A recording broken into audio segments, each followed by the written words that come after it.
রাত ক্রমশ বড় হতে থাকে। সূর্য যেন সহজে উঠতে চায় না। বিভ্রান্ত মন নিয়ে মায়ের কাছে যাই শ্মশান মাঝে মনটা শান্ত করতে।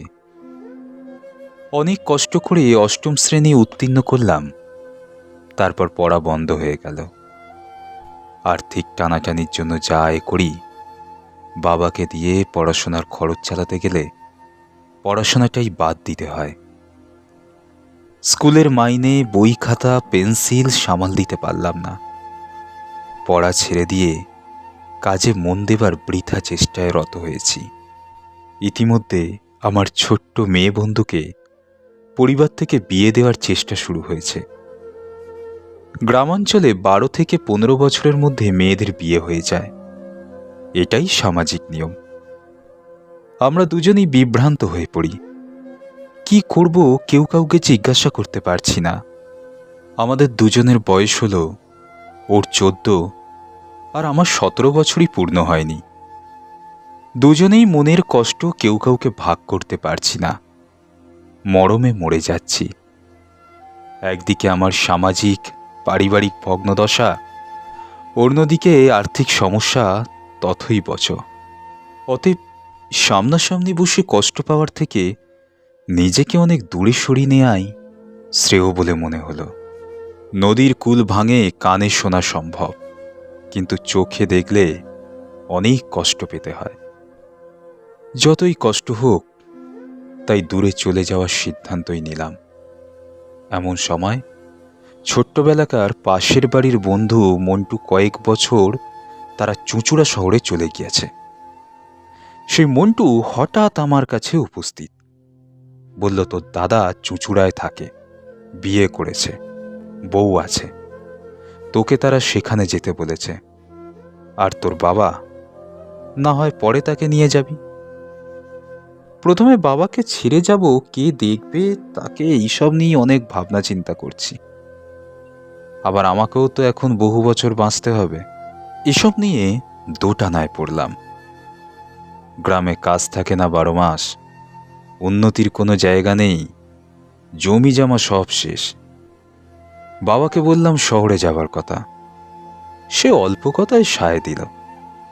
বুঝলাম অনিচ্ছা। বন্ধু মন্টুর কথায় রাজি হলাম। আমার মেয়ে বন্ধুকে বললাম, এখানে থেকে কি খাবো, কি কাজ করব, বরং আমি শহরে যাচ্ছি।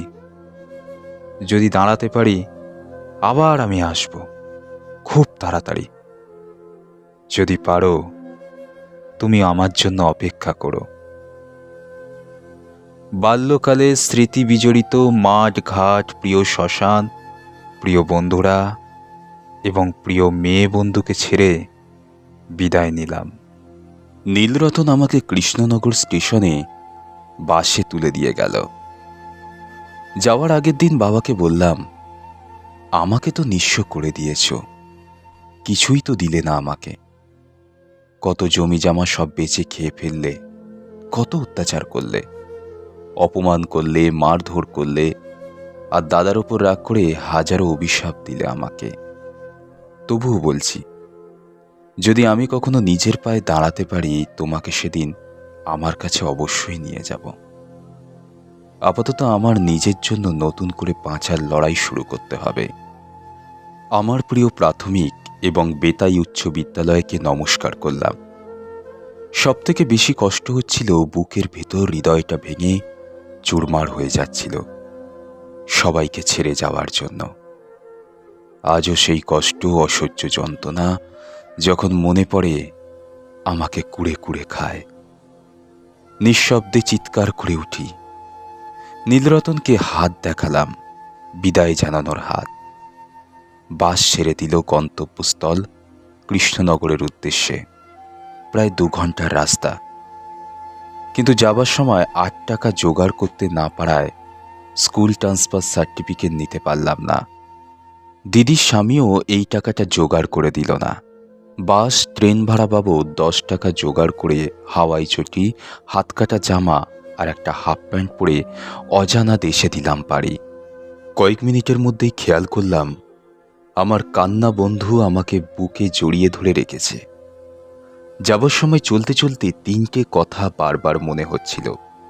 লুক আপ, ওঠো, জাগো, পৃথিবীতে একটা দাগ দিয়ে যাও।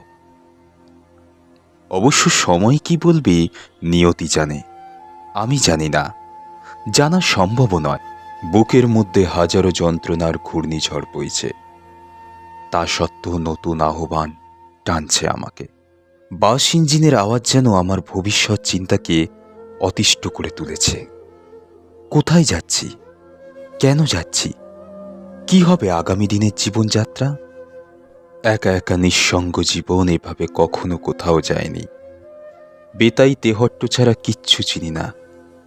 শুধু জানি প্রথমে কৃষ্ণনগর স্টেশন, তারপর ট্রেনে করে 1.5 ঘন্টা নৈহাটি স্টেশন, সেখান থেকে লঞ্চে করে খেয়াঘাট পার হয়ে চুঁচুড়া, সেখান থেকে বাসে করে রবীন্দ্রনগর, যেখানে রমেশ দাদা রয়েছে। দিনটা ছিল 1971 খ্রিস্টাব্দের 17ই জানুয়ারি। সকাল 8টায় গ্রামের বাড়ি থেকে বেরিয়ে বাসস্ট্যান্ড, ট্রেন, শেষে চুঁচুড়ার সেই পুরানো রবীন্দ্রনগর উদ্বাস্তু কলোনিতে এসে পৌঁছালাম। প্রথমেই দেখা খোকন ধর, সে আমাকে নির্দিষ্ট বাড়িতে পৌঁছে দিয়ে গেল। কেউ নেই। পাশের বাড়ির লোকেরা বলল স্বামী স্ত্রী কাজে গেছে, সন্ধ্যার পর ফিরবে। চললাম মন্টুর বাড়ি, রবীন্দ্রনগর কালীতলা হুগলি রেল স্টেশনের কাছাকাছি। খোঁজ করতে গিয়ে পরিচয় হলো লাবণ্য দেউড়ির সাথে। সে আমাকে মন্টুর ঠিকানা, কোন রাস্তা দিয়ে যাব দেখিয়ে দিল। লাবণ্য খুব সুন্দরী মেয়ে, সুন্দর ব্যবহার, হাসি খুশি মুখ। ওর সাথে আমার বন্ধুত্ব হয়ে গেল। পথে মন্টুর মামাতো ভাই কালীপদর সাথে দেখা হয়ে গেল। সে জানতো আমি আসব।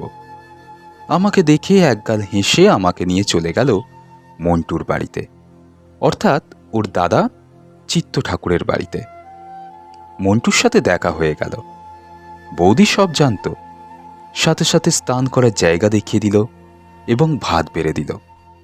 পরে খেয়ে দিয়ে কিছুটা বিশ্রাম নিয়ে মন্টু, কালীপদ, আমি চলে গেলাম চুঁচুড়াতে দ্বিতীয় শো সিনেমা দেখতে। ফিল্মের নাম সম্ভবত রূপসী।